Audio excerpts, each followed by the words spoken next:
থাপ্পড় মেরে একবার ফেরাউনের বাবুর্চিকে মেরে ফেলেছিলেন। অনেক শক্তি আল্লাহ তাআলা তাকে গায়ে দিয়েছিল। তিনি একবার আল্লাহকে আবদার করে বসলেন, রব্বি আরিনি আনজুর ইলাইক। আল্লাহ, আপনি বলেছেন আপনারা দেখা যায় না, কিন্তু আমি দেখতে চাই। আমি কি করতে চাই? জোরে বলেন। আল্লাহ বললেন, লান তারানি, never you can see me, never you can see me. তুমি আমাকে দেখতে পাবে না, কারণ আমাকে দেখা যায় না। সাইয়েদনা মুসা বললেন, আমি দেখতে চাই। আল্লাহ বললেন, দেখা যায় না। মুসা বলে, দেখতে চাই। আল্লাহ বললেন, দেখা যায় না। মুসা আলাইহিস সালাম বললেন, কথা বলেন না কেন? আল্লাহ বললেন, মুসা বললেন, আল্লাহ বললেন। মুসা বলে দেখতে চাই, আল্লাহ বলে দেখা যায় না। কিন্তু সাইয়েদনা মুসা আলাইহিস সালাম ছেড়ে দেবার পাত্র নয়, হেরে যাবার পাত্র নয়, পিছু হটার পাত্র নয়। মনে যেটা উঠেছে আদায় করার পাত্র হলো মুসা, ঠিক কি না? উনি বললেন, রব্বি আরিনি আনজুর ইলাইক। আল্লাহ, আপনি আমারে দেখা দেন, আমি দেখতে চাই। আল্লাহ বললেন, লান তারানি, never you can see me. ওরে মুসা, এই বায়না ধরো না, আমারে তো দেখা যায় না। এই পৃথিবীর চামড়ার চক্ষু দিয়ে আমাকে দেখা যাবে না। মুসা বললেন, আমি দেখেই ছাড়ব। আল্লাহও বুঝাতে পারেন না, মুসাও ছাড়েন না। অবশেষে নবীর আবদার রব্বুল আলামিন শুনতে রাজি হলেন। আল্লাহ বললেন, মুসা, আগামীকাল অমুক সময়ে গোসল করে ওযু করে তুর পাহাড়ে চলে আসবা। তুমি যখন দেখতেই চাও, আগামীকাল তুর পাহাড়ে চলে এসো। সাইয়েদনা মুসা আলাইহিস সালাম তুর পাহাড়ে চলে এসেছেন, কারণ ওনার ফিলিংস আমাদের ফিলিংস একরকম নয়। আমরা কি আল্লাহর কথা শুনি? জোরে বলেন। কিন্তু ওয়া কাল্লামাল্লাহু মুসা তাকলিমা, উনি আল্লাহর কথা শুনতেন। তো ওনার চিন্তা হচ্ছে, যার কথাটা এত সুন্দর, না জানে উনি দেখতে কত। সুবহানাল্লাহ বলবেন না? আল্লাহ বললেন, মুসা, আগামীকাল আসো, তুর পাহাড়ে আসো। সাইয়েদনা মুসা আলাইহিস সালাম তুর পাহাড়ের উপর চলে গেলেন। আল্লাহ বললেন, মুসা, এটা যেন তেন কোনো খেলা না। আবার তোমারে জিজ্ঞেস করতে চাই, আসলেই তুমি দেখতে চাও কিনা? মুসা আলাইহিস সালামের এক কথা এক দাবি, দেখতে চাই। এক কথা এক দাবি, সেটা কি? আমি দেখতে চাই খোদা, আমি দেখতে চাই আপনাকে। আল্লাহ বললেন, মুসা, এটা সাধারণ খেলা নয়, এটা বিপিএল এর খেলা নয়, এটা আইসিসি নয়, এটা ফিফার খেলা নয়, এটা মুসার সাথে বিশ্ব গভর্নমেন্টের খেলা, ঠিক কিনা? এটা সাধারণ খেলা না। It's a very dangerous game. তুমি যদি স্টার্ট করো, you have to go until the last moment. শেষ পর্যন্ত তোমাকে যেতে হবে, ঠিক কিনা? মুসা আলাইহিস সালাম এক পায়ে খাড়া। সাইয়েদনা মুসা বললেন, আমি রাজি। আল্লাহ বললেন, ওকে, তাহলে খেলা শুরু করে দিলাম। ও মুসা, তুমি দাঁড়িয়ে থাকো, খেলা এখন শুরু হয়ে যাবে। রব্বুল আলামিন মুসা আলাইহিস সালামের চারিদিকে অন্ধকার করে দিলেন। কি করে দিলেন?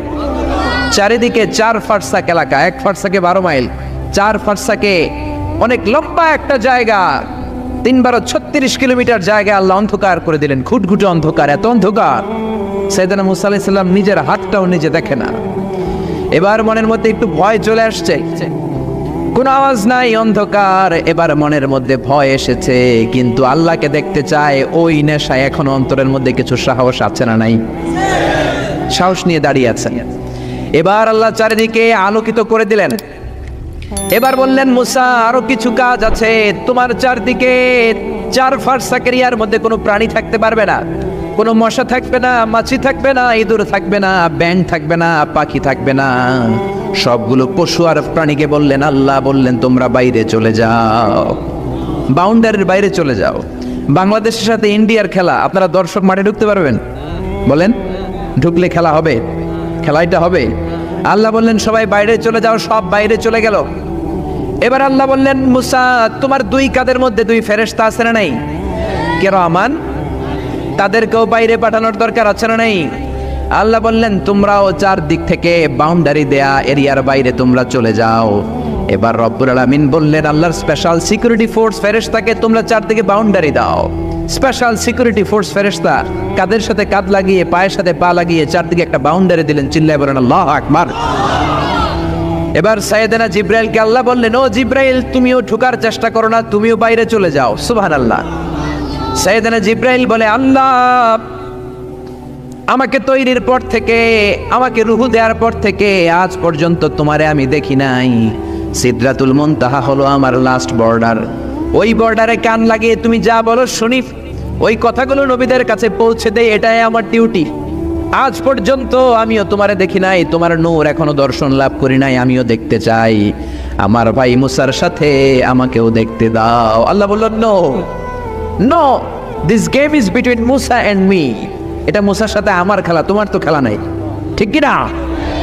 জিব্রাইল তুমিও বাইরে চলে যাও। সাইয়েদনা জিব্রাইলও বাইরে চলে গেলেন। এবার একেবারে গ্রাউন্ড রেডি, স্টেডিয়াম রেডি, এবার খেলা হবে। খেলা কি হবে জোরে বলেন, কি হবে? মুসা আলাইহিস সালামের বিশ্ব গভর্নমেন্ট, আল্লাহর সাথে খেলা। আল্লাহ বললেন মুসা তুমি উপরের দিকে তাকাও। সাইয়েদনা মুসা আলাইহিস সালাম উপরের দিকে তাকালেন, দেখলেন প্রথম আকাশ দেখা যায়, তারপরে দ্বিতীয় আকাশ, তৃতীয় আকাশ, সব দেখতে আরম্ভ করলেন। প্রথম আকাশ, এটা বিশাল একটা area, it's a big space, we can't imagine, এটা কত বড় আমরা কল্পনাও করতে পারি না। মুসা আলাইহিস সালাম প্রথম আসমানের দিকে তাকালেন, ওনার চোখের পাওয়ার বাড়িয়ে দিল কে? উনি এই গ্যালাক্সি দেখতে আরম্ভ করলেন, ব্ল্যাক হোল দেখতে আরম্ভ করলেন, ইউনিভার্স গুলো দেখতে আরম্ভ করলেন, ডিফারেন্ট ল অফ নেচার নিয়ে যত ইউনিভার্স আছে তিনি দেখলেন। তারপরে দ্বিতীয় আকাশ, একটার চাইতে আরেকটা বড়, একটার চেয়ে আরেকটা বড়। আমরা কিন্তু প্রথম আকাশ দেখি না, তারা যেখানে যায় এটা হচ্ছে প্রথম আকাশের মহাশূন্য। এটা কি? প্রথম আকাশের মহাশূন্য, তারপরে প্রথম আকাশ, তারপরে দ্বিতীয় আকাশের মহাশূন্য, তারপরে দ্বিতীয় আকাশ, তারপরে তৃতীয় আকাশের মহাশূন্য, তারপর তৃতীয় আকাশ, একটার চাইতে আরেকটা বড়। কত বড়? এভাবে তৃতীয় আকাশ আরো বড়, চতুর্থ আকাশ আরো বড়। সাইয়েদনা মুসা আলাইহিস সালাম দেখলেন 7 আকাশ দেখলেন। তারপরে তিনি দেখলেন সিদরাতুল মুনতাহা দেখা যায়, সেখান থেকে দেখলেন 4টা ঝর্ণা, 4টা নদী, 2টা জান্নাতে ঢুকেছে, 2টা নদী সিদরাতুল মুনতাহা থেকে দুনিয়ায় এসেছে। একটা নদীর নাম হলো মিশরের নীল নদী, আরেকটা হলো ইরাকের দজলা নদী। সুবহানাল্লাহ। তারপরে নজর করে তাকালেন, সেখানে দেখলেন তিনি কোরআনের বাড়ি দেখা যায়। বাল হুয়া কুরআনুম মাজিদুন ফি লাওহিম মাহফুজ। নাম শুনেছেন? লাওহে মাহফুজ কার বাড়ি? কোরআনের বাড়ি। লাওহে মাহফুজ কার বাড়ি? নজর করে দেখে কোরআনের বাড়ি দেখা যায়। সাইয়েদনা মুসা আলাইহিস সালামের চোখের পাওয়ারকে বাড়িয়ে দিয়েছে কে? ওনার চোখের মেকানিজম, মেগাপিক্সেলকে প্রখর করে দিয়েছে কে? তারপরে নজর করে দেখলেন বাইতুল মামুর দেখা যায়, যেই বাইতুল মামুর হলো ফেরেশতাদের কিবলা। আমরা হাজে গেলে, উমরায় গেলে আল্লাহর ঘরকে সেন্টারে রেখে চারদিকে তাওয়াফ করি, লাব্বাইক আল্লাহুম্মা লাব্বাইক বলে আল্লাহর ডাকি। ফেরেশতারা এই কাবার চারদিকে তাওয়াফ করে না, তাদের জন্য আরেকটা ঘর, আল্লাহর বানানো আরেকটা ঘর 7 আকাশের উপর আছে না নেই? সেটার নাম হচ্ছে আল বাইতুল মামুর। সব ফেরেশতারা সেখানে তাওয়াফ করে, একবার করে ঢুকে 70,000 জন। একবার যারা ঢুকার চান্স পায় কিয়ামত পর্যন্ত দ্বিতীয়বার চান্স তার কপালে জুটবে না। সুবহানাল্লাহ। তারপরে তিনি নজর করে দেখলেন আরশ দেখা যায়, কুরসি দেখা যায়। তারপরে নজর করে সাইয়েদনা মুসা আলাইহিস সালাম দেখলেন আল্লাহর 70,000 নূরের পর্দা দেখা যায়, 70,000 নূরের পর্দা দেখা যায়। সেখান থেকে আল্লাহ গায়বী আওয়াজ দিয়ে বললেন, মুসা লাস্ট ডেস্টিনেশনে চলে এসেছো, একেবারে ফাইনাল গেট, এই গেটের পরে আর ফিরে যাওয়ার কোনো জায়গা নাই। শেষবারের মতো জিজ্ঞেস করি, খেলা কি চলবে নাকি থামিয়ে দেব? সাইয়েদনা মুসা বলে চলবে। সাইয়েদনা মুসা বললেন কি চলবে? কি সাহস ওনার, কি শক্তি ওনার, কি মেধা ওনার, কি কিউরিসিটি ওনার, কি অদম্য আগ্রহ ওনার। উনি বললেন খেলা চলবে, এত দূর এসেছি, পিছনে ফিরে তাকানোর মানুষ আমি নই, ঠিক কি না? আল্লাহ বললেন মুসা তাহলে ঠিক আছে, খেলা শুরু হয়ে যাবে, একটু শক্ত হয়ে দাঁড়াও। সুবহানাল্লাহ পড়েন। এই প্রথম আল্লাহ তার নূরের তাজাল্লির ফোকাস পৃথিবীতে ঠেলে দিবেন, এর আগে পড়ে নাই। আল্লাহু আকবার। সাইয়েদনা মুসা আলাইহিস সালাম শক্ত হয়ে দাঁড়ালেন। ফালাম্মা তাজাল্লা রাব্বুহু জাআলাহু দাক্কা ওয়া খাররা মুসা সাইকা। ফালাম্মা তাজাল্লা রাব্বুহু লিল জাবাল। আল্লাহ বললেন মুসা তবে একটা কথা শুনে রাখো, এত দুর্বল করে তোমাদের বানিয়েছি। ওয়া খুলিকাল ইনসানু দাঈফা। মানুষ কি সবল নাকি দুর্বল? সবল না দুর্বল? 2বার পাতলা পায়খানা হইলে চেহারার দিকে আর তাকানো যায় না, ঠিক কিনা? আজকের জান্নাতুন নাইম এপ্রিল বিশ্ব সুন্দরী, 20 বছর পরে বিশ্ব পেতনিও না, ঠিক কিনা? অসুস্থ হলে মানুষ দুর্বল হয়ে যায়, বিপদ আসলে মানুষ কাবু হয়ে যায়, বয়সের ভারে মানুষের চামড়াগুলো ঝুলে যায়। মানুষ কি সবল নাকি দুর্বল? জোরে বলেন, সবল নাকি দুর্বল? সে আল্লাহ বললেন গোলাম চাইতে হবে শুধু আমার কাছে। সব নবীরা এইভাবে দোয়া করেছেন। সাইয়েদনা ঈসা আলাইহিস সালাম দোয়া করেছেন, আল্লাহ আপনার কাছে আমি দোয়া করি আমার আপনি শেষ নবী বানায়া দেন। কোন নবী? জোরে বলেন। এটা কি সম্ভব? কারণ শেষ নবী একজন আছে না নাই? কি নাম? সবাই বলেন কি নাম? মুহাম্মদ সাল্লাল্লাহু। আল্লাহ বললেন না না, উল্টাপাল্টা আবদার করো না, ওই নবুয়ত দিয়ে দেয়া হয়েছে। ঈসা বললেন ওকে, আমি পড়েছি ইনজিলের মধ্যে ওই নবীর উম্মতদের এত মর্যাদা, বনি ইসরায়েলের অনেক নবীর চাইতে নাকি উম্মতে মুহাম্মাদের মর্যাদা অনেক বেশি হবে। আল্লাহ শেষ নবী আমাকে বানালেন না, ওকে, কিন্তু আমার উম্মতকে ওই উম্মত বানান। আল্লাহ বলেন নো, ওইটাও দেয়া হয়ে গেছে, পাবে কে? বিশ্বনবী পাবে। বিশ্বনবীর উম্মত আমরা হলাম উম্মতে মুহাম্মাদি। আমাদের মধ্য থেকে যারা আলেম হবে, হক্কানি আবেদ হবে, আল্লাহর ওলি হবে, বনি ইসরায়েলের অনেক নবীদের চাইতেও তাদের মর্যাদা বেশি হয়ে যাবে। সুবহানাল্লাহ। এবার উনি চোখের পানি ছেড়ে দিলেন। আল্লাহ দোয়া করলাম আমার শেষ নবী বানালেন না। দোয়া করলাম আখিরি উম্মত আমারে দেন, আমারে দিলেন না। এবার আমি দোয়া করি, এই দোয়া কিন্তু ফেলতে পারবেন না। আল্লাহ বললেন করো করো। সাইয়েদনা ঈসা বললেন আল্লাহ তাহলে আপনি আমাকে এই পৃথিবীর মধ্যে ওই নবীর উম্মত করে আরেকবার দুনিয়াতে পাঠানো লাগবে। সুবহানাল্লাহ। কবুল করে নিল কে? পৃথিবীতে একজন নবী এখনো মরে নাই, কি নাম? ঈসা আলাইহিস সালাম। উনি আসবেন ইমাম মাহাদির 7 বছর যখন হবে, তার গভর্নিং 7 বছর চলে যাওয়ার পরে আসবেন। ঈসা আলাইহিস সালাম যখন আসবেন, এসে দাজ্জালকে, অ্যান্টি ক্রাইস্টকে নিজ হাতে হত্যা করবেন। চিল্লায় বলেন ঠিক কিনা? এটা ছিল ঈসা নবীর দোয়া। এবার বিশ্বনবী কোন দোয়া করেছেন জানার দরকার আছে না নাই? বিশ্বনবী বলেন লিকুল্লি নবীন দাওয়াতুন মুস্তাজাবা। প্রত্যেক নবীর জন্য একটা করে দাওয়া মুস্তাজাবা আছে। আলেম যারা আছেন তারা বুঝবেন। দাওয়া মুস্তাজাবা মানে এমন দোয়া যেটা কবুল হয়ে যায়। দোয়া করলেই, কথা বলেন, দোয়া করলেই কবুল। এরকম দোয়া রব্বুল আলামিন সব নবীকে একটা একটা করে দিয়েছেন। ওই দোয়াটা করলেই সেকেন্ডের মধ্যেই কবুল করে দেয় কে? সব নবী ওই দোয়া দুনিয়াতেই করে ফেলেছে। বিশ্বনবী বললেন লিকুল্লি নবীন দাওয়া মুস্তাজাবা। সব নবীর জন্য একটা স্পেশাল দোয়া আছে, দাও বিহা, যেই দোয়াটা নবীরা দুনিয়াতেই করে ফেলেছে।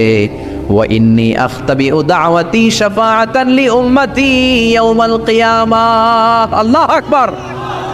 আর আমি আমার দাওয়া মুস্তাজাবা স্পেশাল দোয়াটা এখনো করি নাই। আমার দোয়াটা এখনো আমি জমিয়ে রেখেছি। কিয়ামতের কঠিন ময়দানে আমার উম্মত যখন বিপদে পড়ে যাবে, আমার উম্মতের জান্নাতে যাওয়ার ব্যাপারে ঝামেলা লেগে যাবে, আল্লাহর অনুমতি ক্রমে শাফাত করে করে আমি আমার উম্মতদেরকে জান্নাতে ঢুকিয়ে দেব। তখন আমি ওই দোয়াটা করব। বিশ্বনবী সেজদায় পড়ে থাকবেন কিয়ামতের ময়দানে। সব নবীরাও বলবে ইয়া নাফসি ইয়া নাফসি। কেউ যখন আল্লাহর কাছে যেতে পারবে না, সবাই মিলে বিশ্বনবীর কাছে যাওয়ার পরে বিশ্বনবী তখনও মাথা তুলবেন না। বিশ্বনবী কপাল ঠুকে কেঁদে কেঁদে বলবেন রব্বি হাবলি উম্মতি। ও আল্লাহ আমার উম্মতকে আপনি মাফ করে দেন। সুবহানাল্লাহ। আল্লাহ বলবেন নবী ইরফা রাসাক, মাথা উঠান, সাল তুতা, আজকে যা চাইবেন তাই দিব। ইশফা তুশাফা, যারাই শাফাত করবেন আমার অনুমতি ক্রমে কবুল করে নিব। সুবহানাল্লাহ। বিশ্বনবী চাইলে ওই দোয়াটা দুনিয়াতেই করতে পারতেন অন্য নবীদের মতো, ঠিক কিনা? অন্য নবীরা যেমনি নিজেদের প্রয়োজনে ওই দোয়াটা দুনিয়াতেই করেছে, আমার নবীকে ওই রকম করেছে নাকি? তার মানে আমার নবীর আমাদের জন্য মায়া বেশি না কম? আমার জন্য রেখে দিয়েছেন ওই দোয়াটা, আপনার জন্য রেখে দিয়েছেন দোয়াটা, আমাদের জন্য দোয়াটা রেখে দিয়েছেন। আমরা যখন কিয়ামতের ময়দানে বিপদে পড়ে যাব, বিশ্বনবী দোয়া করে করে আমাদেরকে জান্নাতে ঢুকিয়ে দিবেন, ঠিক কিনা? বিশ্বনবী দুনিয়াতে কম আঘাত সহ্য করেন নাই। যেই লোকটার বাইরের চামড়া থেকে রগ দেখা যেত, রগের ভেতর দিয়ে যে রক্তগুলো দৌড়াদৌড়ি করে সেটাও দেখা যেত। সুবহানাল্লাহ। পৃথিবী এত সুন্দর মানুষ দেখে নাই। ওই লোকটাকে পাথর মেরে মেরে তায়েফের ময়দানে রক্তাক্ত করা হয়েছে 3 বার। আমি দেখে এসেছি এবার জায়গাটা। একবার আহত হলেন, আবার পড়লেন, আবার পাহাড়ের কাছে গেলেন, আবার মারা হলো, আবার পাহাড়ের ওই পাশে গেলেন, আবার মারা হলো। 3 বার পাথর মারা হলো। বিশ্বনবী নিজের কোনো প্রয়োজনে, নিজের স্বার্থের জন্য যান নাই। তায়েফবাসীদের জান্নাত নিশ্চিত করার জন্য, তাদের ভালোর জন্য, তাদেরকে দাওয়াত দেওয়ার জন্য গিয়েছেন। তারপরও মাইরা আসেনা নাই, তখনও বিশ্বনবী দোয়া করেন নাই। ওই দিন যদি দোয়া করতেন আল্লাহ তায়েফবাসীদেরকে আপনি শেষ করে দেন, সেকেন্ডের মধ্যে পুরো তায়েফকে পাউডার করে দিতে পারত কে? উহুদের ময়দানে তীর এসে বিশ্বনবীর দাঁতের মধ্যে বিঁধে গেল, ঝরঝর করে রক্ত ঝরলো। ওই কঠিন দিনেও বিশ্বনবী ওই দোয়াটা করেন নাই, ঠিক কিনা? বদরের ময়দানে 313 জন সাহাবী নিয়ে বিশ্বনবী চোখের পানি ছাড়ছেন। আবু বকর বলেন ইয়া রাসূলুল্লাহ, ইয়া হাবিবাল্লাহ, মাথা উঠান। আপনি এমন ভাবে দোয়া করেছেন, আমার মন সায় দেয়, আমার মন বলে আজকের দোয়া আল্লাহ ফেরাবে না, ওঠেন। বিশ্বনবী চাইলে ওই জন্য বলতে পারতেন, কুরাইশদেরকে আল্লাহ আপনি নাস্তানাবুদ করেন, করে দিত কে?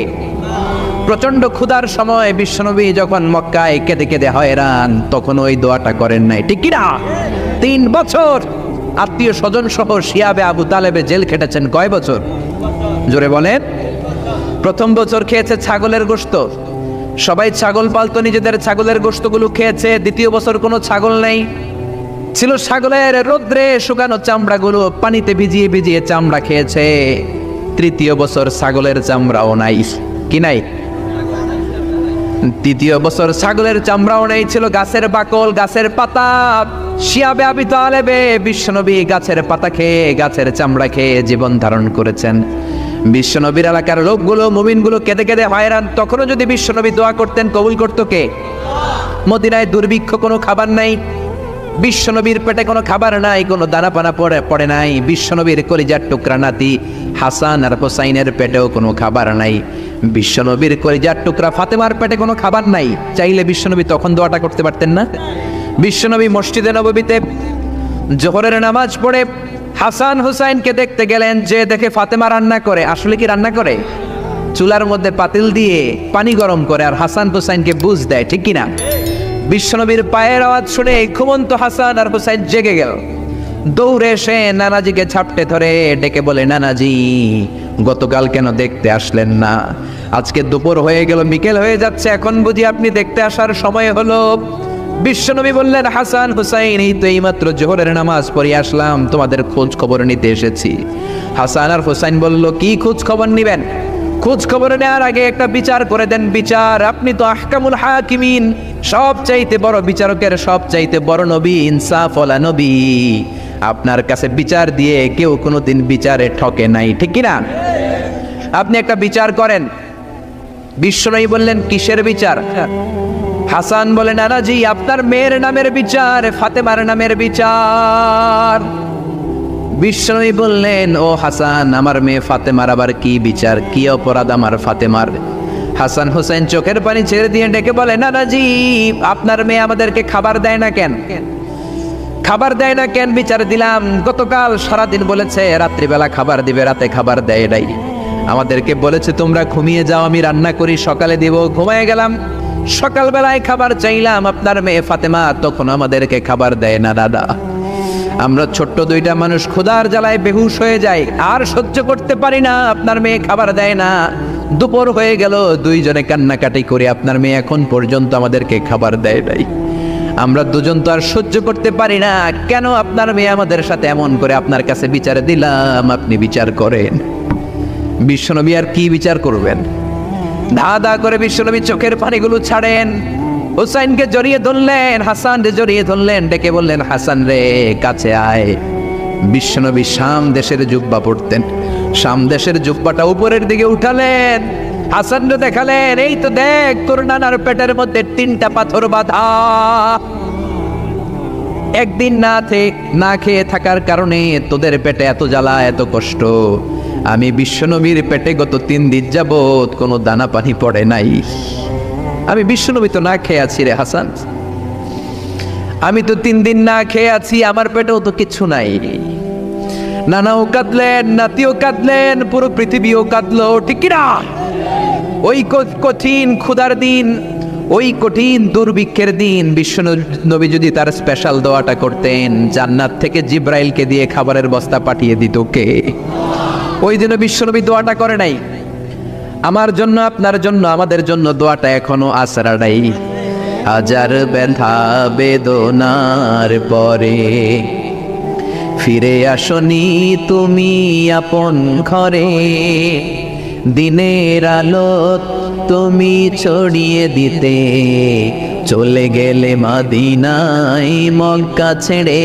হে রাসূল তোমাকে ভুলি আমি কেমন করে, হে রাসূল তোমাকে ভুলি আমি কেমন করে। খেয়ে না খেয়ে দিন প্রচারের কাজে নিজেকে দিয়েছ বিলিয়ে, তায়েফের কাফিরেরা চিনল না সে আলো, দুষ্ট ছেলেদের পিছু দিল লেলিয়ে, পাথরের আঘাতে ক্ষত বিক্ষত হয়ে সারা শরীর থেকে রক্ত ঝরে।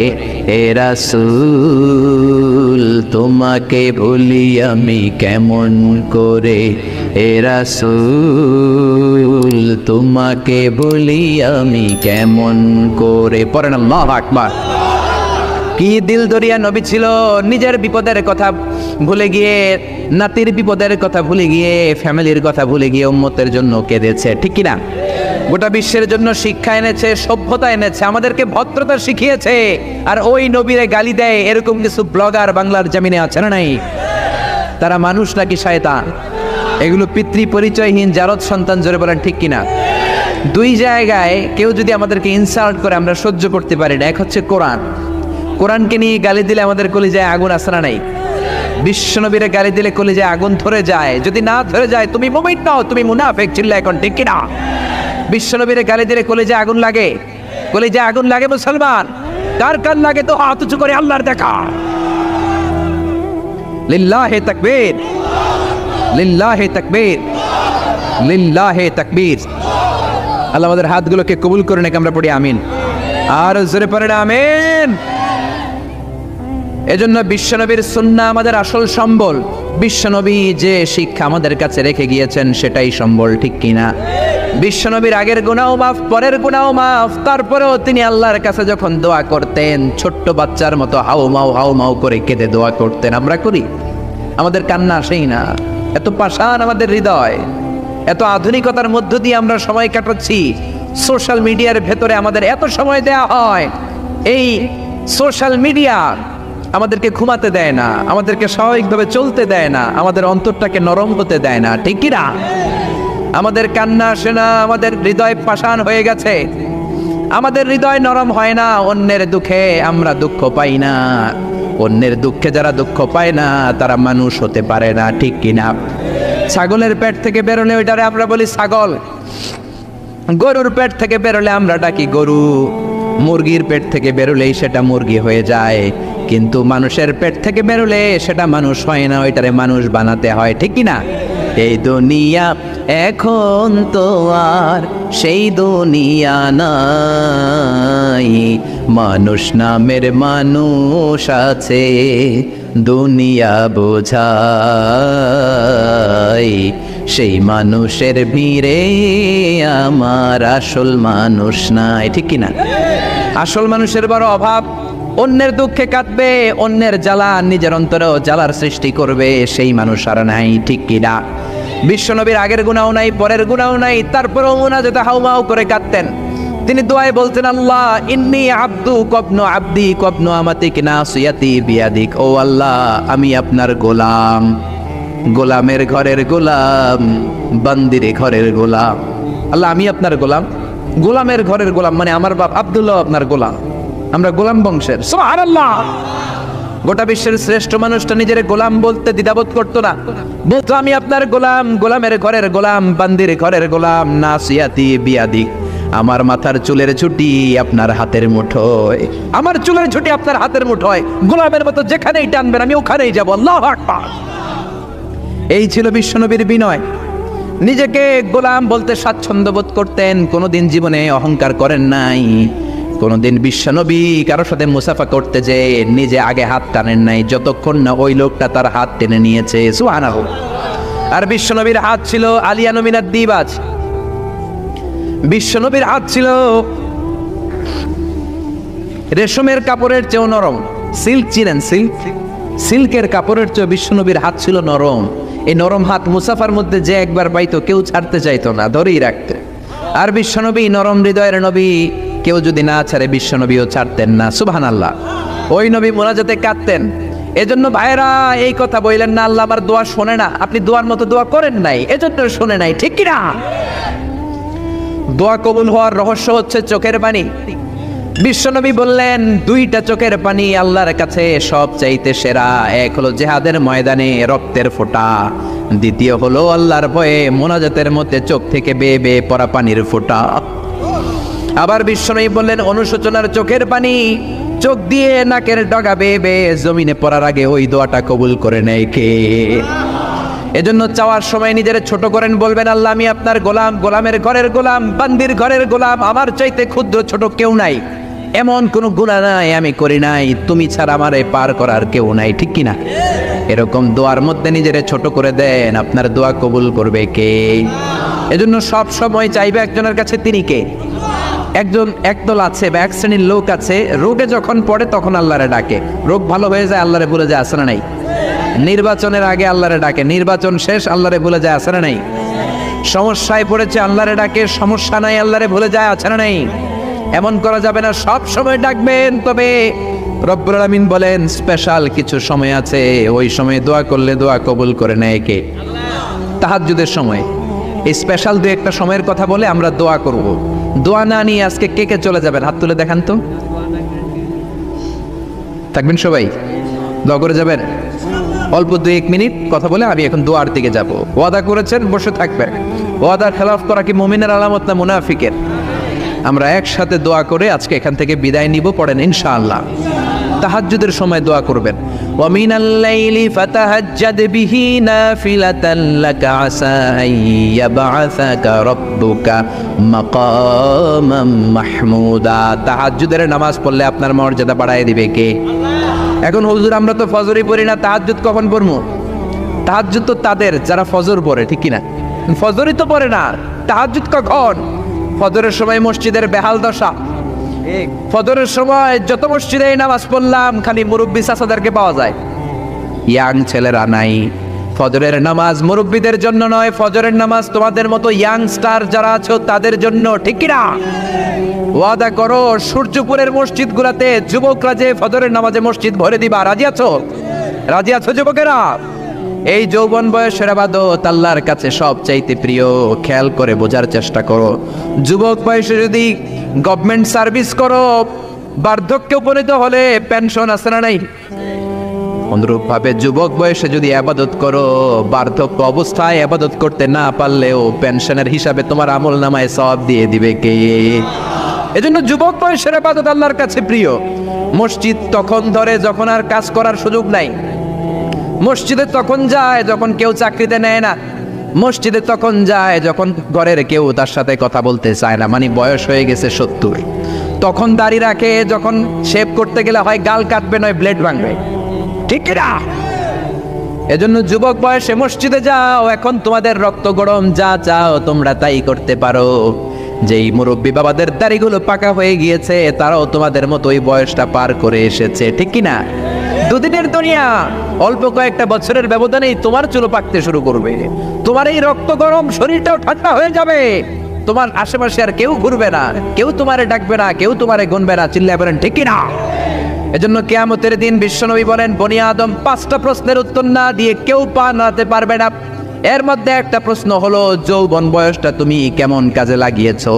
যৌবন বয়সে কি ইসলামের পক্ষে স্লোগান দিয়েছো নাকি আমার বামপন্থীদের দলে গিয়েছো, ঠিক কিনা? যৌবন বয়সে কি তাফসির মাহফিলে গিয়েছো নাকি মমতাজের গানের কনসার্টে গিয়েছো? যৌবন অবস্থায় তুমি কি কোরআনের অর্থ পড়েছো, ইসলামী সাহিত্য পড়েছো নাকি চটি বই পড়েছো, ঠিক কিনা? পাই টু পাই কিয়ামতের দিন জিজ্ঞেস করবে কে? চিল্লায় বলেন কে?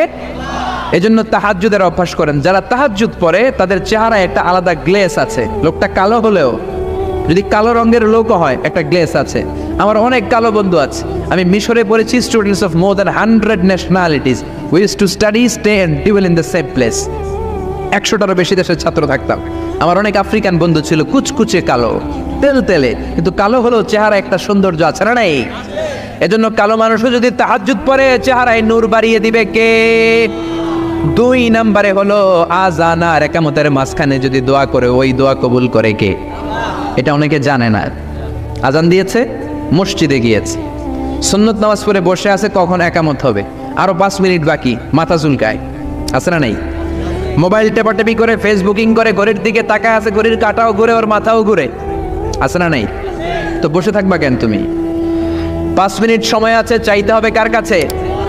বাজারে যাওয়ার সময় যেমনি আপনি লিস্ট করে নিয়ে যান, এটা লাগবে ওটা লাগবে, মসজিদে যাওয়ার সময় মোবাইলের টুকি নিয়ে যান। কাগজের টুকি নিয়ে যান, আল্লাহ আমার সুন্দরী বউ লাগবে, বউ দাও, দিবে কে? এই বেটা দিবে কে? নেককার বিবি লাগবে, দিবে কে? গোল্ডেন এ প্লাস পেতে চাই, দিবে কে?